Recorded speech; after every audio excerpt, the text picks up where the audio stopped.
This former Catholic shrine, or chapel, was built by a Czechoslovakian man called Paul in a large woodland in thanks for finding refuge from the Nazis after they invaded his home country on the 15th of March 1939. He was born in 1918 to a Catholic family in Czechoslovakia, enjoying a way of life which was destroyed in March 1938 when Germany annexed Austria. Neighbouring Czechoslovakia immediately mobilised, and he was among the hundreds of young men who signed up to fight. Fate intervened again, and a few months later the Nazis invaded his country. Most of the local resistance was brushed aside, and he fled to Poland using a highly dangerous border crossing, before finally joining the Czech Legion in that country. But fate once again had more in store for him. In September 1939, Poland was overrun, and this time he was forced to flee to Romania and eventually to Beirut.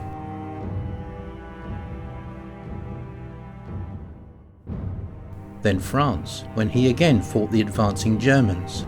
By the time France fell, he had been promoted to Sergeant Major, and he managed to escape to England. By 1945, he was married to an English girl and moved to Leamington Spa, where he worked many years at the Jaguar factory. During the Second World War, the Free Czechoslovakian Army, FCA, was based in Leamington Spa, and a memorial fountain in the shape of a parachute in the town's Jefferson Gardens records their stay. It also commemorates one of the most daring undercover missions of the war, which was carried out by Czechoslovak paratroop agents. Several things always stayed with him in later life: the love of his country, his religion, and working in the Czech forests where he worked as a young man. And several years later, they came together into one place.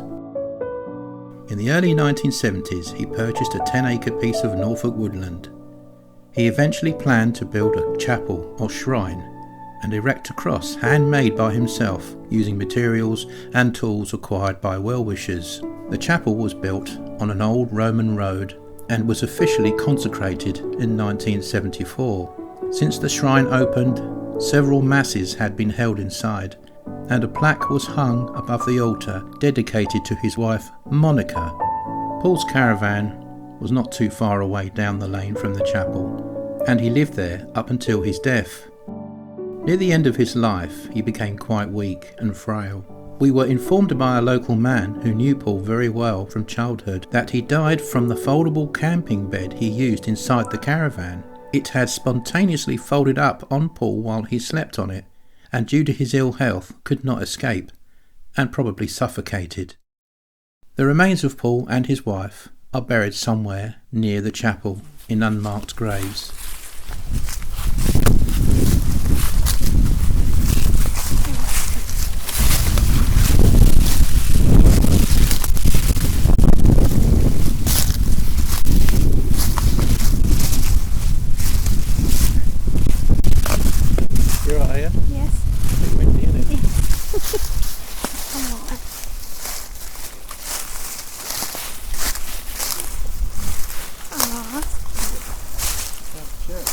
That's cute, isn't it?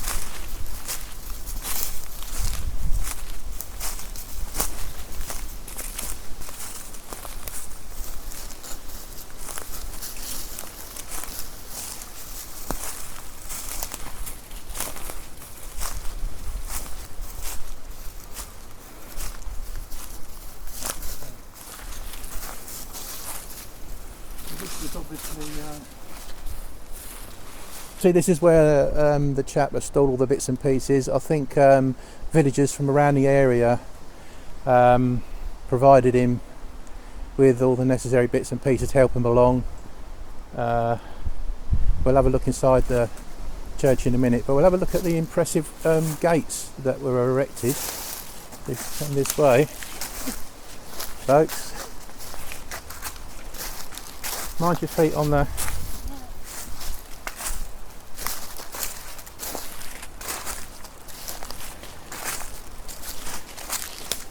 Doesn't they look quite imposing, don't they, there? If you look at these gates here, they sort of look overkill for such a little building, don't they? Yeah, they do look Be sort on of on a big mansion, Yes. maybe, or the entrance to a long road to a mansion or something like that.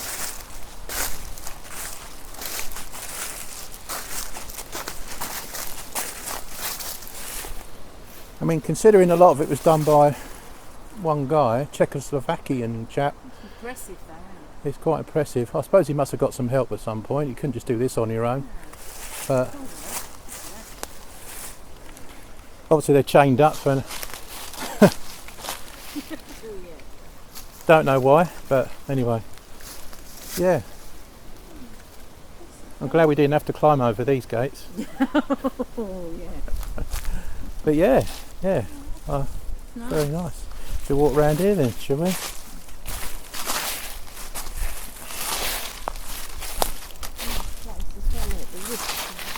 The woods are really impressive, yeah.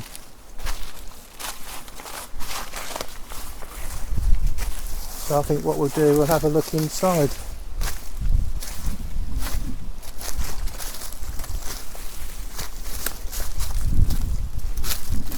See the, I think there's Mary up there, Mother and Child, Porta Maria, 1982. So there you are. It's not a particularly old building, not by a long shot.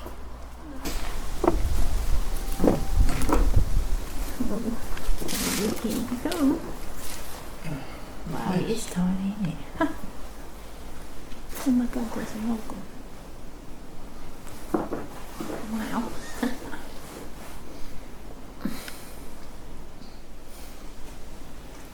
I know, it's nice, isn't it?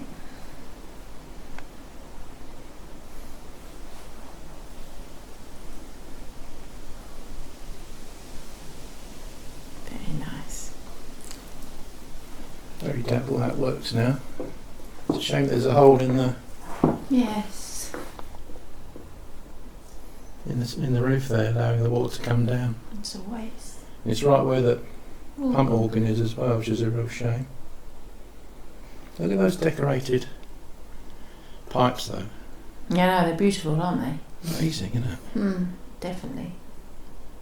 It's just a waste, isn't it? Just be sitting there, really. Yeah. Absolute waste. Work of art. Yeah, it's beautiful.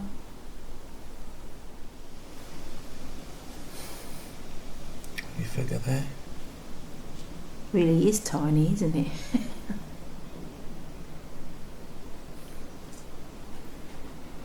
There's a cross made out of concrete in the wall.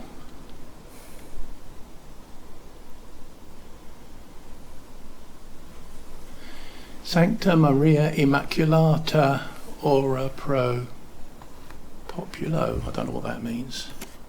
Find out, I'd imagine. Yeah, I wonder how long it took him to build it.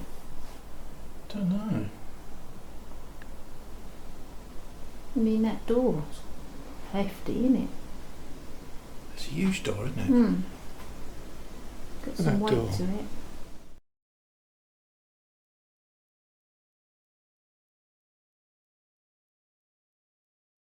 We've had people up here like middle of the night doing all sorts of weird stuff Really? with it. Oh my Yeah. god. And like witchcraft stuff. I've done a bit of research about the Czechoslovakian guy who built it and Yeah. bought this woodland, and I read up about the quarries trying to buy parts of it.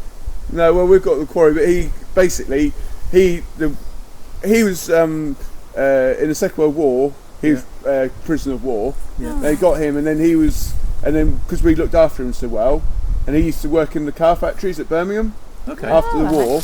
Yeah. And then at the weekend he'd get the bus on a I think they used to do so they'd finish early on a Friday or whatever.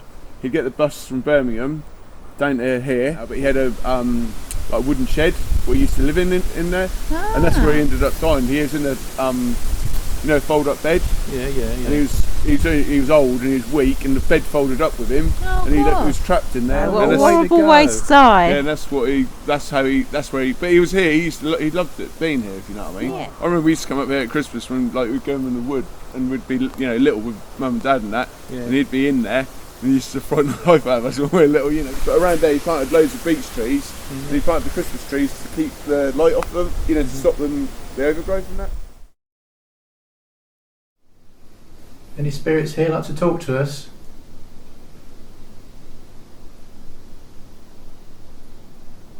My name is Dean, and this is Sarah. We come in peace, talk to you. We didn't really find any evidence of paranormal activity, although we did suspect that we heard some voices, but they were too quiet to record.